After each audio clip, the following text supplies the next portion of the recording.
Recording is on. Okay. Hello, everybody. I'm Antonio Marzollo, and I will be presenting this paper we published earlier this year in Human Genetics with all my colleagues, and which is regarding the IFIH1 loss of function variants and how they contribute to very early onset inflammatory bowel disease. Starting from the basics, I want to go back to the definition of inflammatory bowel disease, which is a condition characterized by a spontaneous, chronic, or recurring inflammation of the gastrointestinal tract, and for which secondary causes of inflammation have been excluded. But the most important point I want to focus you on is that it is believed that it's caused by a dysregulated immune response to commensal or pathogenic microbes. In our gut, as you probably all know, we have a very, very, very large surface which is in contact with microbes, which are bacteria and viruses and also fungi. And the gut, the layer, the mucosal layers, needs to understand whether the bacteria is pathogenic and react accordingly, or whether it's not pathogenic, it's just a commensal, and not to react. So when this immune response is dysregulated and there is a reaction to normal commensal bacteria or non-reaction to pathogenic bacteria, this might result in inflammatory bowel disease, which is in an inadaptive response, inflammatory response to microbiota. And the definition of very early onset is when it occurs before the age of 6. This is a very specific population of patients in which there is probably a higher rate of patients with a monogenic disorder causing that inflammatory disease, and that have also a more severe course with a higher risk of strictures and requiring for surgery and more need for steroid therapy. So in this very specific population probably are hidden some inborn errors of immunity. But what are the known inborn errors of immunity that have been associated with inflammatory bowel disease? And as you can see, it's exactly how it's considered, this disease, because there is this first part of the recognition by the immune response, the innate immune response of the bacteria, and there are all those genes which are involved in this. And this, as you see these genes which are involved in inflammatory, anti-inflammatory disorders. Then the phagocytes intervene to moderate and to provide an appropriate regulatory regulation of the response. And as you see, you have all the genes associated with defects in phagocyte function or number. And also the adaptive immune response is important to maintain the homeostasis. And as you see, you have here below all the immune regulatory, the genes that regulate the immune response or that have a very severe effect on the adaptive immune responses. So you have all this KID and combined immune deficiency genes. Most importantly, quite often these genes present these patients with monogenic inflammatory inborn error of immunity, present with a phenotype that is not confined to the gut, but have also other clinical manifestation. So, as for example, FOXP3 patients with FOXP3 deficiency may have any other autoimmune disease. I wanted to point out, because this cartoon, which was in a seminal paper, a seminal review in 2014, because this is where we started with our patient, because when we have seen this patient, this is all we knew, because this was happening in 2017. So when in the clinics we saw this patient, she is a female patient with consanguineal parents. And we've seen her at the age of 20 days, so very, very early. She presented with the vomiting and severe inflammatory diarrhea.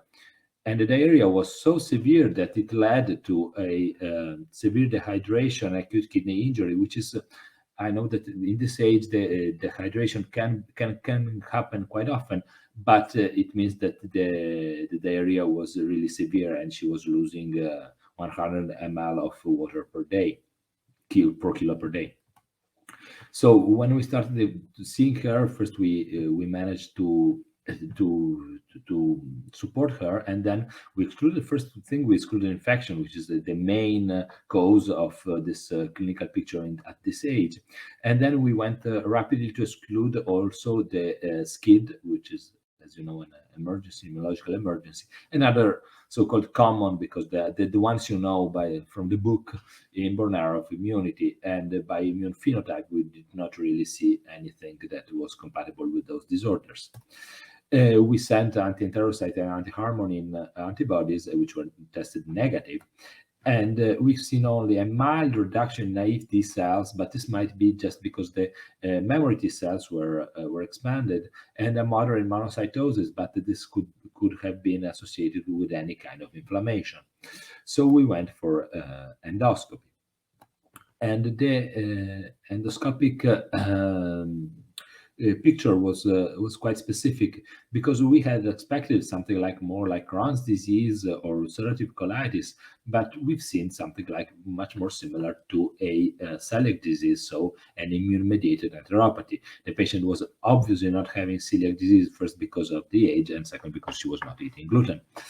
So we've seen absent duodenal folds, which corresponded to a villus atrophy on microscopy, and with apoptotic bodies, which were seen in her duodenal mucosa. Moreover, there was a colonic ulcer, so the disease was not confined to the upper gastrointestinal tract, but also involved the lower gastrointestinal tract. So since this was quite similar to what is observed sometimes in FOXP3 deficiency, we tried somehow to, not really knowing what this patient, what was the diagnosis, we tried to use the same approach to the treatment. So obviously steroids, as in an inflammatory bowel disease, but we added quite early sirolimus, and this led to quite rapid complete remission, so we were satisfied.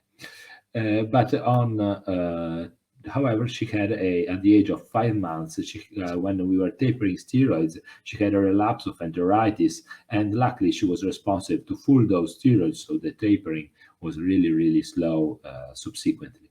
Currently, the patient, we are quite happy because she's doing quite well. She's now 3 years old when the paper was first submitted, so now she is 4.5. And she's in clinical remission with sirolimus monotherapy, but she has still active disease on histological examination. However, as all the pediatrician told me, we're treating patients, not the numbers. As long as she grows, all her intestinal function looks good, we are keeping her on sirolimus. So to complete the picture, I need to tell you that the patient did not have only inflammatory bowel disease. She had also other clinical manifestations. In particular, she had a number of infections. She had a primary CMV infection, which was quite early, and the numbers of the CMV in the blood and also in the gut were substantial, so she required cancyclovir. This was before the treatment of inflammatory bowel disease. However, also when the CMV was negative on the blood, the gastrointestinal symptom did not improve, so they were most likely not due to CMV infection. Later, she had a moderate to severe interstitial pneumonia, so something like we would call bronchiolitis, due to parainfluenza virus. She required quite a long course of high flow nasal cannula oxygen. So this is quite remarkable. And she had also a few bacterial infections, and she had 2 urinary tract infections due to Pseudomonas aeruginosa, and 1 catheter-related sepsis due to Enterococcus faecium. This is a bit more than we would expect for a patient with a gastrointestinal phenotype that was treated with immune suppression. But the only infection that is really stands out, because it could not be secondary, is that she had a moderate to severe interstitial pneumonia, and this will be relevant in the following course of what we understood eventually of this patient.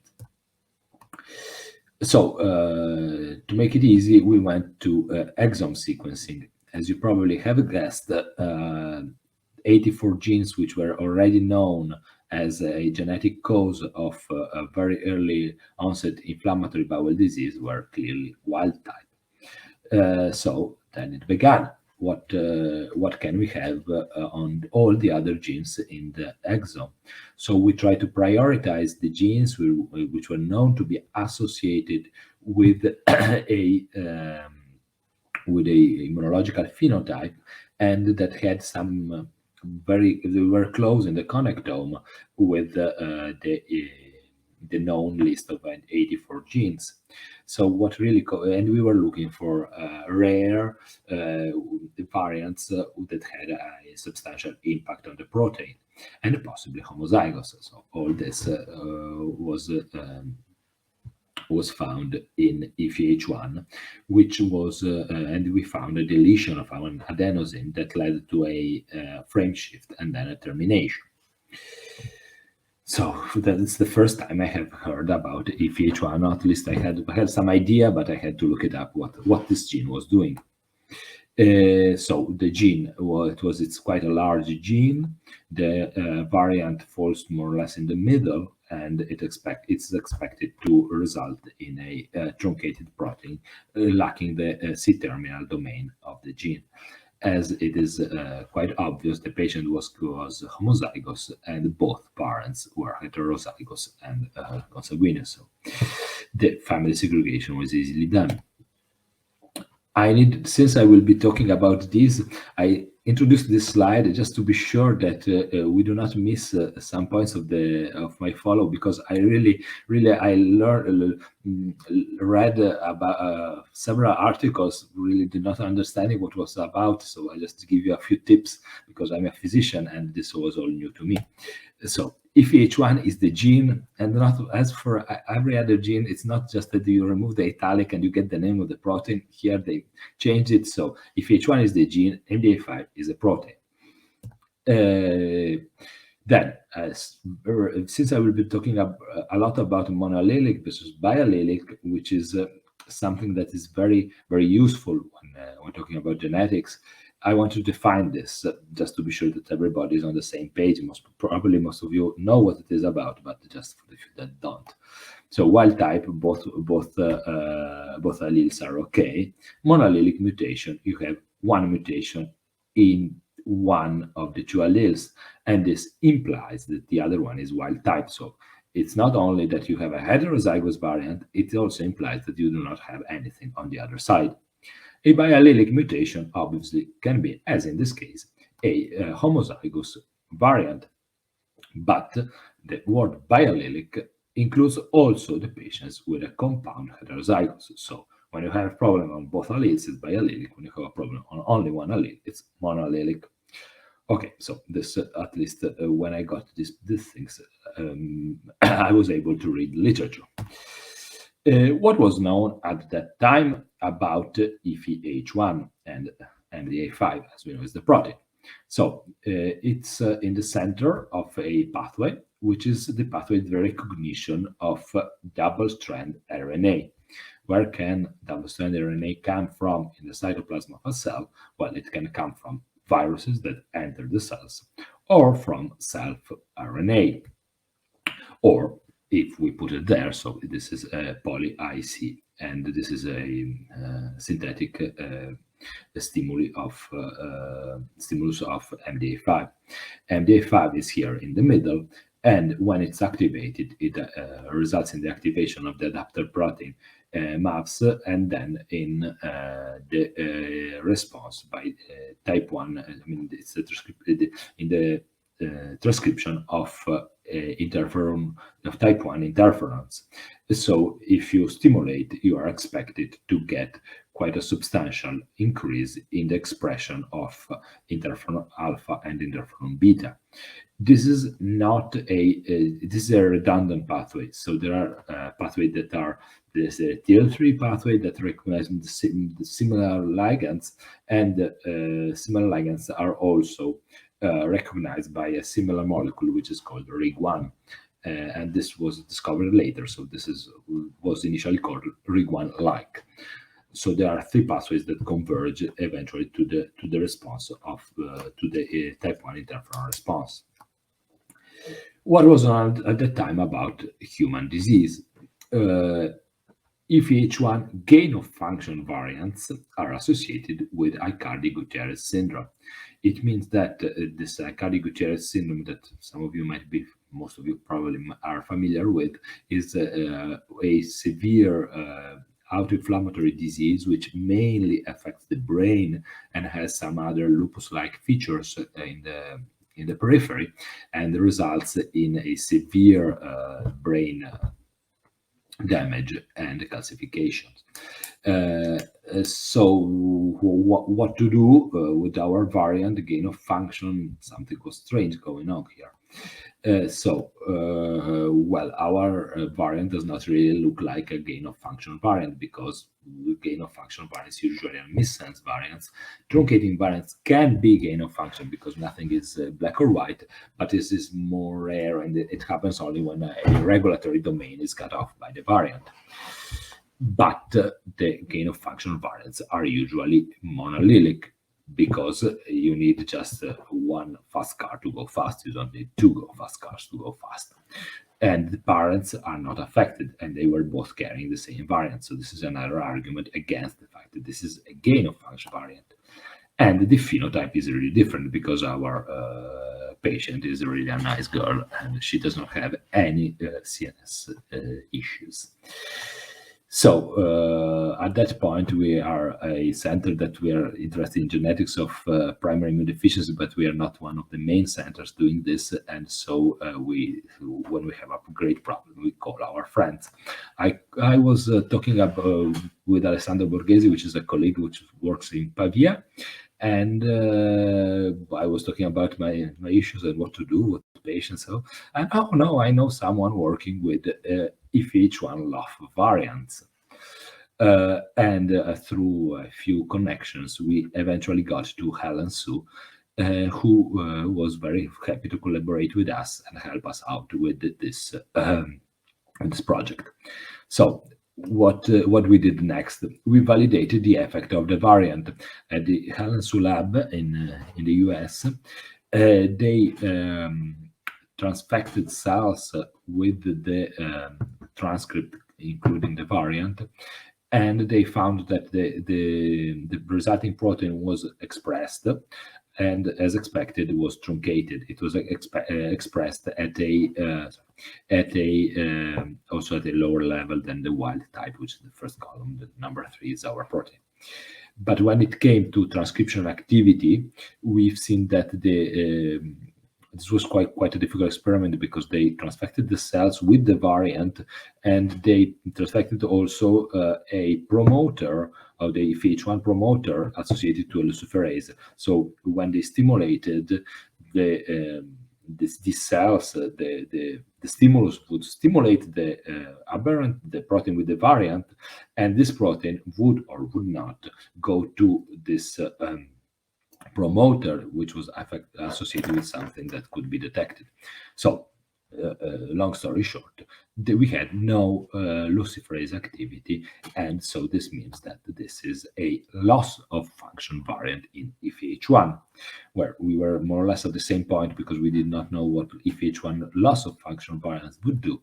But new data were published soon after. They were 2 papers, one from the Helen Su lab, which was published in Journal of Experimental Medicine soon after, and more or less at the same time, Felay lab from Lausanne published a paper in Proceedings National Academy of Science, and they had a really different approach to the problem that led to the same result, which was quite nice.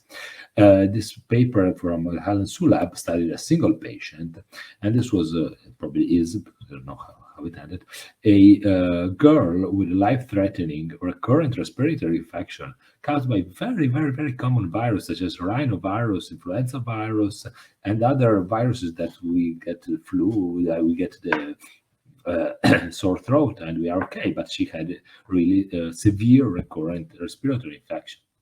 The patient was found to have a almost private loss of function variant that was biallelic.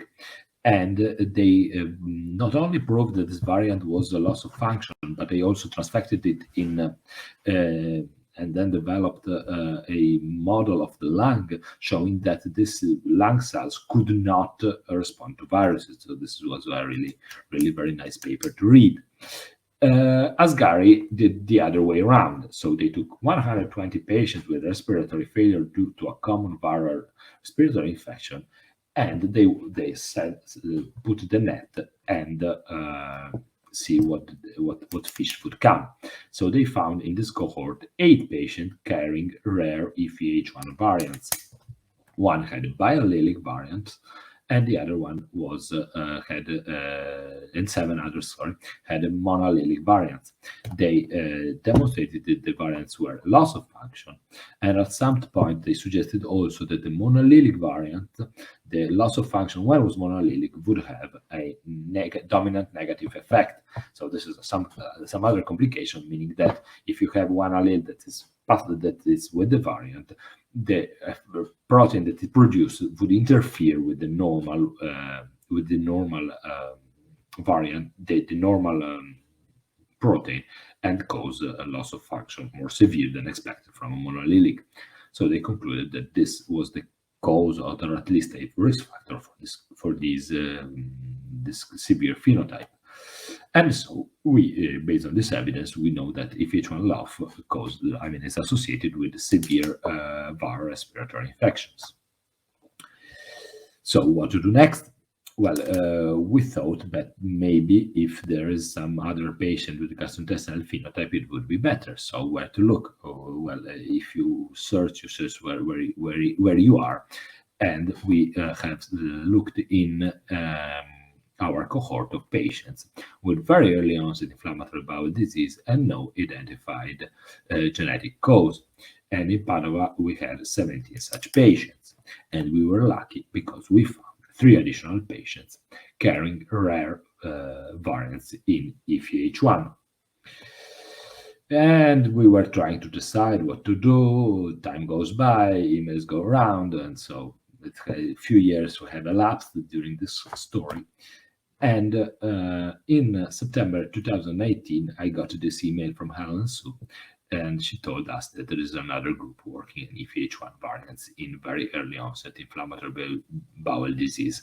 She got it, I don't know, from somewhere, and at the first time it was something very, we will get scooped, our work will be for nothing, we will end up in a minimal journal and whatever. But eventually we were very lucky because we thought that if we could unite the efforts, the work would be larger and better.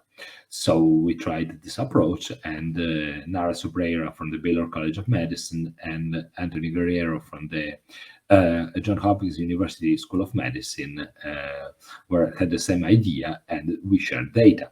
So we added 23 additional very early onset inflammatory bowel disease patients. So we were lucky to have a cohort of 42 patients with VEO-IBD.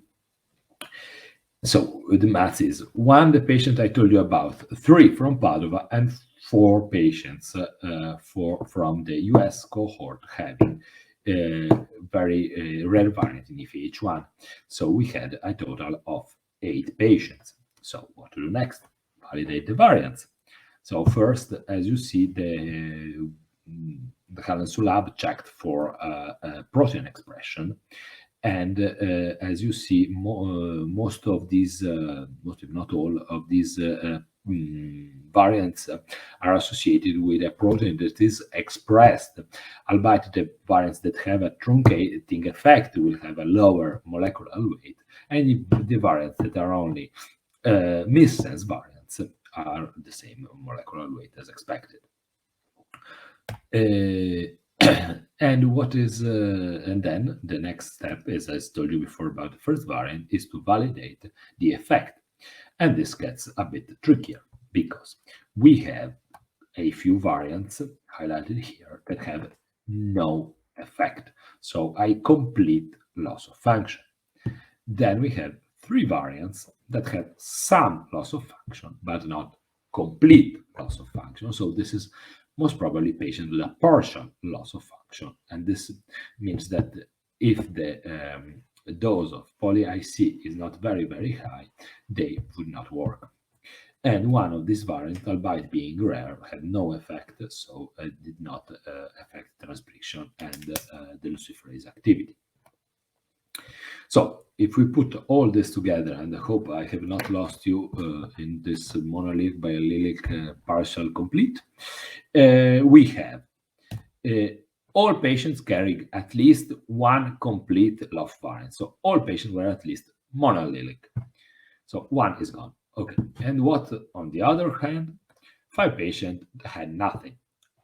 So 5 patients had either the variant was not, it was normally function, or they were wild type. So they had just one allele that was gone. But luckily, 2 patients had a second partial loss of function variant. So they would not have a complete absence of IFIH1 activity. They would have a 1/4, but this is very, very rough, activity of IFIH1. But there is a major problem, because this looks very, very fun, very, very nice. You have a lot of patients, you have, but there is a problem that comes from population genetics, because EFIH1 has some particularities. As you know, these are data that I downloaded from the site from NomaD.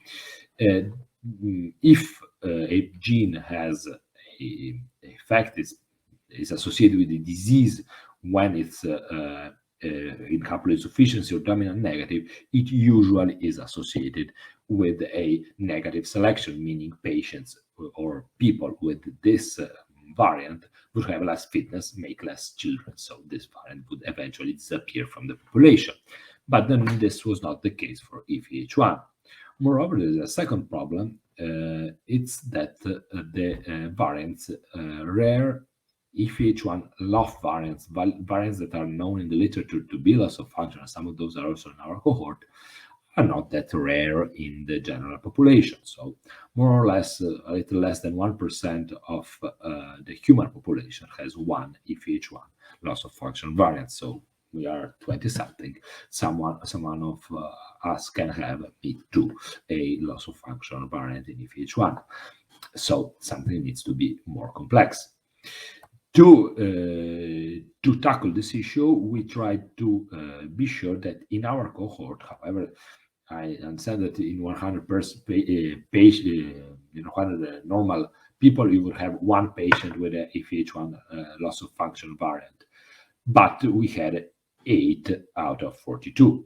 So we could statistically demonstrate that in our cohort, it was enriched as compared to a control cohort without very early onset inflammatory bowel disease, which was the in-house cohort of the Baylor College of Medicine, and there were 1,500 patients. So this is the EFIH1 loss of function variants are more frequent in the patients with very early onset inflammatory bowel disease. So, in conclusion, what have we learned about from my paper? So what I changed in my practice from this study. So we have 3 patients with biallelic loss of function variants in a cohort of 42 patients with very early onset inflammatory bowel disease. 1 patient had a complete deficiency and had also infections. In particular, as I told you, she had a moderate to severe respiratory infection, which was very similar to the other patients with a complete loss of function that were described in the literature. And 2 patients with a partial deficiency, but they had a very early-onset inflammatory bowel disease, but no infection. 3 other patients with biallelic LOF variants are currently reported, to the best of my knowledge. I just updated the search recently, and they all have recurrent respiratory, severe respiratory infection. The 2 I told you about, and there's another paper in Frontiers. Do I believe that patients with biallelic loss of function variant have a Mendelian disorder? Yes, I do believe it. Do I believe that it has complete penetrance? No, because patients with biallelic LOF, IFIH1 LOF variants are a bit too frequent to have all a phenotype, especially in NOMAD. There are some patients with biallelic LOF variants, so it probably does not have a complete penetrance, but it's always about the environment and the patient. So if the patient in a moment of specific susceptibility, which are usually the first years of life for innate immunity, encounters a pathogen, then it may express the phenotype. Otherwise, if the pathogen is not found at the exact moment when the patient does not develop other compensatory mechanisms such as adaptive immunity, if the patient does not encounter the pathogen, he does not have a phenotype. This can be similar also for HSV, as you know, the monogenic disorders associated with severe HSV, especially encephalitis, do not have a complete penetrance. Moreover, do I believe the phenotype is uniform? No, absolutely not, because all the patients that are reported outside of this cohort do not have any gastrointestinal symptom. And not all of our patients had a respiratory symptom. So I believe that if you look in a cohort of patients with respiratory, well, you find patients with IFIH1 and respiratory. If you look in a cohort of gastrointestinal, well, you find IFIH1 and gastrointestinal. It probably needs to pass some times to have a large cohort of these patients and see what are the numbers of the phenotype. And moreover, I also believe that when it's a respiratory virus that is encountered, you get a respiratory phenotype. If it's gastrointestinal virus, it's more gastrointestinal. Would I include biallelic LOF variants in the report of a gene panel whole exome sequencing? Yes, I would, because I believe that knowing that a patient has a biallelic variant in IFIH1 is of relevance, because you can understand better your patient. So yes, I believe this is a Mendelian disorder, and I believe that yes, you could get a report from the lab saying that the patient has this disease. On the other hand, monoallelic variants are something that I believe are completely different, because sure, we have 5 patients with monoallelic IFIH1 LOF variants in a cohort of 42, which is more frequent than the general population, because as you see, it's more or less 1%, and we have an enrichment analysis that proves that this is statistically significant. But do I believe this is a Mendelian disorder? No, because as I told you, I could have it. So no. Do I believe this is a risk factor for a very early onset inflammatory bowel disease or severe respiratory infection? Yes, I believe it is, because we have substantial evidence in the connection of the phenotype and genotype, mostly on respiratory infection, but I believe it is a risk factor. Would I be happy to see a report, or myself included, in when I see a gene panel in a patient with severe respiratory infection? No, because we don't include NOD2 risk alleles, which are far too frequent. And so this is probably we would alert the clinician of something that's just a risk allele and it's not really actionable. So these are probably the two quite different approaches to the same variants, if they are monoallelic or biallelic. But what we don't know, what are the limitations of our study? first genetic association study, because this is mostly a genetic association study, are not indisputable evidence. We have seen some of this paper overturned, but I hope always this is not the case. But we certainly need a validation in other larger cohort to validate it, mostly regarding the monoallelic IFIH1 LOF variants. The biallelic ones are more Mendelian, so this is less on a genetic association study, but really to validate in your cohort if you have one. This would be really nice. What we missed, and this is why this got only in human, in the paper where it ended, and in the journal where it ended, and on a higher journal, we have a missing link between the IFIH1 LOF variants and very early onset EBD. We can only speculate about this, and my studies are required to tell you how this really happens. What is our hypothesis? And this is really speculation, but sometimes I like to speculate, that I believe, at least I hope it is true, that MDA5 is just like NOD2, but for viruses. So this is MDA5, this is NOD2. So what happens, and this is beyond proven, so this is really sure, what happens with the NOD2?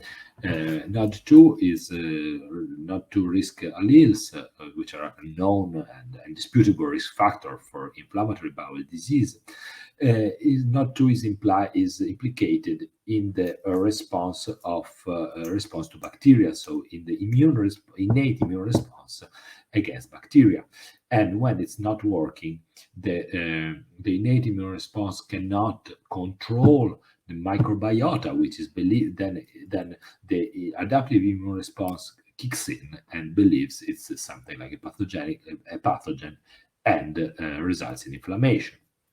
On the other hand, I speculate that MDA5 does the same thing, but for viruses. So as you know, this is a lot less studied than the microbiota intended as bacteria, but also viruses are present in the gut, and there is the gut virome. So I hope it's true, that if MDA5 does not mediate a functional response and against viruses, this virus may replicate in an abnormal pattern and result in the inflammation, so the adaptive immune response kicks in. And the fact that it's associated with very early onset inflammatory bowel disease is quite important, and I would expect that it might not be the case also for patients with a older age at onset, because as you know, all the innate immune response is most important for the first years of life, and it's mostly adaptive immune response. So this is what I hope will be proven someday. And currently, we only know that in mice, the sister protein RIG1, if it's abrogated and the mice is challenged with the stimulus for inflammatory bowel disease, it results eventually in inflammatory bowel disease.